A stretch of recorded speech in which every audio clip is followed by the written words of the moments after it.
ఈ రోజు ఇక్కడ ఉన్న రైతన్నలందరూ కూడా గుండెల మీద చేసుకుని ఒక విషయం చెప్పాలి. నిజంగా ఈ సంక్రాంతికి మీరు సంతోషంగా ఉన్నారా అన్న? నిజంగా సంతోషంగా ఉన్నారా మీరు?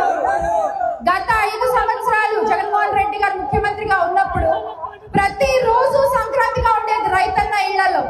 మీరు విత్తు నాటే దగ్గర నుంచి ఏ మట్టిలో ఏ విత్తు నాటాలో దగ్గర నుంచి చెప్పి ఆ పంటకి ఏమన్నా ఆపదొస్తే విపత్తు వస్తే దానికి నేను అండగా ఉంటాను అంటే నష్టపరిహారం కూడా ఏర్పాటు చేసి ఆర్బీకే సెంటర్లు పెట్టి పంట కొనుగోలు దగ్గర నుంచి కూడా డబ్బులు మీ చేతికి వచ్చే వరకు జగన్మోహన్ రెడ్డి గారు ప్రతి రైతుకి అండగా నిలబడ్డారు.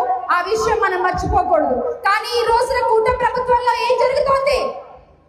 టమాటా రైతులు, నిమ్మ రైతులు, మామిడి రైతులు, పత్తి రైతులు, పొగాకు రైతులు ప్రతి ఒక్కళ్ళు కూడా లబో దిబో అన్నో రామచంద్ర ఓ లక్ష్మణ ఏడుస్తున్నటువంటి పరిస్థితి కనిపిస్తుందా లేదా? మరి పెద్ద పండుగ సంక్రాంతికి ఈ సంవత్సరం ఇంకొక 2 సంక్రాంతులు మీ మొహంలో చిరునవ్వు ఉండకపోవచ్చు గాక.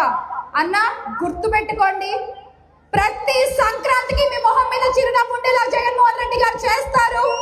29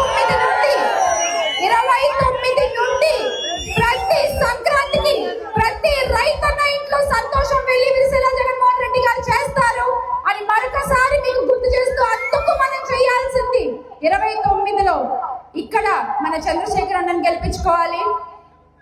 ఆంధ్ర రాష్ట్రానికి ముఖ్యమంత్రిగా జగన్మోహన్ రెడ్డి గారిని గెలిపించుకోవాలి అని మీకు మరొకసారి గుర్తు చేస్తా ఉన్నాను.